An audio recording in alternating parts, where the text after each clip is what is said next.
Hi guys. So, have you ever noticed that when you get out of one of these toxic attachment dynamics, that after you do all that heavy grieving and missing them and thinking about them nonstop, right? As soon as you're doing better, right, and you're focused on yourself and you're starting to feel good about life again, that's when they come spinning the block. And why is that? Well, in my perspective, it's because they're no longer getting your energy anymore. And they want some more of that. They want to fill up. This is when sometimes they come back around. And if we're still attached deep down, we think that they realized that we're special and they're coming back to tell us this. And what happens if you give these toxic attachments more tries or more attempts, whatever you want to call it? You know, you have that makeup sex or that passion comes back for a day or two, and then it's right back to the same old thing. So what I've observed over my lifetime, not just in my own life, but with people I'm close to, is when we're focused on them, right? And it almost feels like we can't even help it. We're just thinking about them, and they're off living their best life. Because we're energizing them. All those thoughts and emotions are still getting sent through the ethers to them. And the moment we stop, that's usually when they come back around. And I'm not sharing this information to try to get anybody to come back around, right? What I'm encouraging and promoting is your best life, meaning if you can, little by little, if you're newly getting out of one of these connections, the more you can just starve that energy and put it on yourself, right? Because it's almost like we help create a bigger, better version of this person than what they are. And I think we've all had experiences where we've been in relationships and got out, did our healing, and you look back and you're like, I can't believe I was ever with that person. And then we get in these trauma bonds or with the narcissist, and the attachment is so strong. And I have my own theory on this, and that would have to do with astral entities, okay? And narcissists, where there's a narcissist, there are astral entities, right? And they're little trickster energies that are in the astral realm, and they need a food source, which would be the narcissist. And if you're attached to the narcissist, you're going to be a food source too.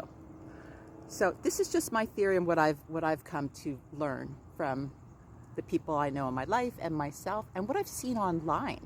Ooh, did you ever see that trend where mostly women, but there are some men, that they've taken pictures of themselves before the relationship and then what they look like during or after?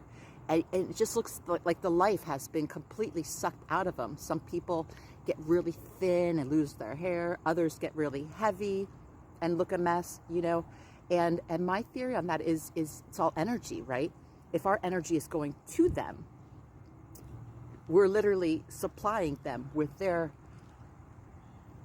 life force energy through us. And so with the astral entities, one thing, a lot of times people don't even know they have them. That's when all of those heavy, dense thoughts come on out of nowhere. And it's almost like you're in a battle with yourself. They're not just thinking about them. You know, you almost feel like you're going to war with yourself. And in my experience, that would be astral entities.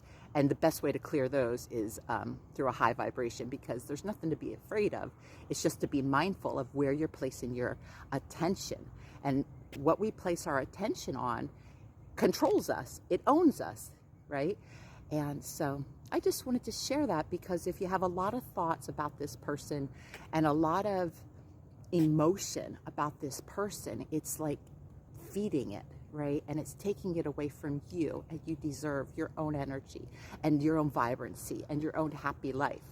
And I found that it's nearly impossible to have a happy life or to feel vibrant when all we're thinking about is that other person. And anyway, I don't know if any of that made sense, but I encourage everybody little by little to stop thinking about them I know it's hard. I know it's very hard to do. It's consuming. But if you would think of it like you're feeding like a demonic force through your energy, I think it's easier to do if you look at it that way.